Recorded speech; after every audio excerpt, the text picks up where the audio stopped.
સુરતના સચિન જીઆઈડીસી માં ઉદ્યોગકાર પાસે ₹5 કરોડની ખંડણી માંગનાર બે કથિત પત્રકાર ઝડપાયા। સચિન ઇન્ડસ્ટ્રીયલ કોઓપરેટિવ સોસાયટીના ડાયરેક્ટરને સચિન ઇન્કા એન્વાયરો એમ ગ્લોબ એન્વાયરો ગેરકાયદેસર કેમિકલ ડિસ્ચાર્જ કરે છે એવો દમ મારી ખોટા કેસમાં ફસાવી દેવાની ધમકી આપી સેટલમેન્ટ પેટે બે ખંડણીખોરોએ 5 કરોડ સાથે દર વર્ષે ₹11 લાખનો હપ્તો માંગ્યો હતો। મિલ માલિકની ફરિયાદના આધારે ક્રાઇમ બ્રાન્ચે છટકું ગોઠવી બંને ખંડણીખોરોને મિલ માલિક પાસેથી પડાવેલ 45 લાખ લેતા રંગે હાથ પકડી પાડ્યા હતા। ફરિયાદીએ ક્રાઇમ બ્રાન્ચનો સંપર્ક કર્યો।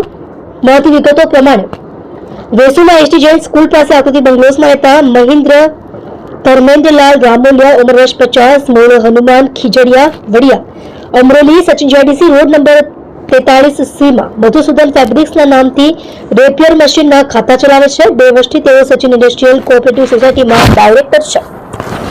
જીઆઈડીસીમાં વિવિધ ઇન્ડસ્ટ્રીઝ અને ડાઇંગ મિલોમાંથી નીકળતો chemical waste Sachin infra enviro limited અને ગ્લોબ એન્વાયરો લિમિટેડ નામની સંસ્થાના કોમન ટ્રીટમેન્ટ પ્લાન્ટને આપી છે।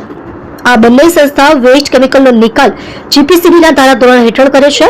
પુરાવા રજૂ કરી કંપની બંધ કરાવવાની ધમકી આપતા 4 માસ પહેલા અજય ત્રિવેદી અને તેજસ પાટીલે રામોલિયા પાસે જઈ સચિન ઇન્ફ્રા એન્વાયરો અને ગ્લોબ એન્વાયરો નામની ઇન્ડસ્ટ્રીઝમાં ગેરકાયદે કેમિકલ ડિસ્ચાર્જ થાય છે, અમારી પાસે અંગેનો પુરાવો છે, જીપીસીબીમાં પુરાવા રજૂ કરી કંપની બંધ કરાવી દઈશ, આગળ કાર્યવાહી નહીં કરવી હોય તો ₹5 કરોડ આપવા પડશે, નહીતર જીપીસીબીમાં ફરિયાદ કરી દઈશ વગેરે જેવી ધાક ધમકી આપી બ્લેકમેલિંગ શરૂ કર્યું હતું। બંને કંપની બંધ કરાવી ફાંસીની સજા કરાવીશું। ગત તારીખ 31/1/2025 ના રોજ અજય અને તેજસે ફરી રૂપિયા માંગી રામોલિયાને ધમકાવ્યા હતા। બંને કંપનીઓને જીપીસીબી તરફથી ક્લોઝર મળશે।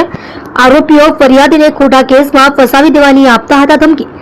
સચિન ઇન્ડસ્ટ્રીયલ વિસ્તારમાં કોઈ માણસ મરી જશે તો તમને જવાબદાર ઠેરવી ખોટા કેસમાં ફસાવી ફાંસી કે આખી જિંદગી જેલમાં રહેવાની સજા કરાવીશું। હાથ પગ તોડી નાખી રૂપિયા કઢાવતા અમને આવડે છે એવી દમદાટી આપી હતી, જેથી ગભરાઈને રામોલિયાએ 45 લાખ રૂપિયા આપવાનું નક્કી કર્યું હતું।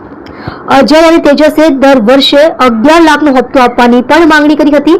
બ્લેકમેલર્સથી કંટાળી રામોલિયાએ પોલીસ કમિશનરને અરજી કરી હતી। અજય ત્રિવેદી અને તેજસ પાટીલે 4 દિવસના રિમાન્ડ પર ક્રાઇમ બ્રાન્ચ અજય રમેશભાઈ ત્રિવેદી ઉંમર વર્ષ 34 રહે કાવેરી બિલ્ડિંગ વીર નર્મદ હાઇટ્સ કનકપુર સચિન મૂળ સાવરકુંડલા અમરેલી અને તેજસ ભરત પાટીલ ઉંમર વર્ષ 41 રહે વેકેન્જા ધ એડ્રેસ સેલિબ્રિટી ગ્રીન પાસે વેસુ આબ્બા રોડ મૂળ કિનગાંવ જલગાંવ મહારાષ્ટ્ર સામે ખંડણી ધાક ધમકીની કલમો અંતર્ગત ગુનો નોંધી ધરપકડ કરી હતી। પોલીસે 45 લાખ રોકડા,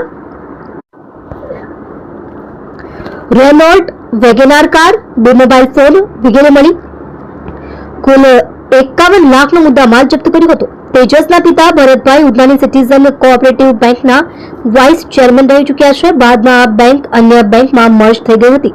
તેજસની પાંડેસરા જીઆઈડીસી તો અજયની સચિન જીઆઈડીસીમાં વ્યાપક ફરિયાદો હતી। ક્રાઇમ બ્રાન્ચે બંને આરોપીને કોર્ટમાં રજૂ કરી 4 દિવસના રિમાન્ડ મેળવી પૂછપરછ હાથ છે। રામોલિયાની ઓફિસમાં વોઇસ રેકોર્ડર મૂકી ક્રાઇમ બ્રાન્ચે ટ્રેપ ગોઠવી બંને ખંડણીખોરો અજય અને તેજસ તારીખ 1/2/2025 ના રોજ બપોરના સુમારે નાણાં લેવા રામોલિયાના ખાતા પર આવવાના હતા। બીજી તરફ ક્રાઇમ બ્રાન્ચના અધિકારીઓ પહેલેથી જ રામોલિયાની ઓફિસમાં ગુપ્ત રીતે વોઇસ રેકોર્ડર મૂકી ગયા હતા અને ઓફિસની બહાર છુપાઈને વોચમાં ગોઠવાઈ ગયા હતા। રામોલિયાએ 45 લાખ ભરેલો થેલો તૈયાર રાખ્યો હતો। 2:30 વાગ્યાના અરસામાં અજય ત્રિવેદી અને તેજસ પાટીલ વારાફરતી રામોલિયાની ઓફિસે આવ્યા હતા।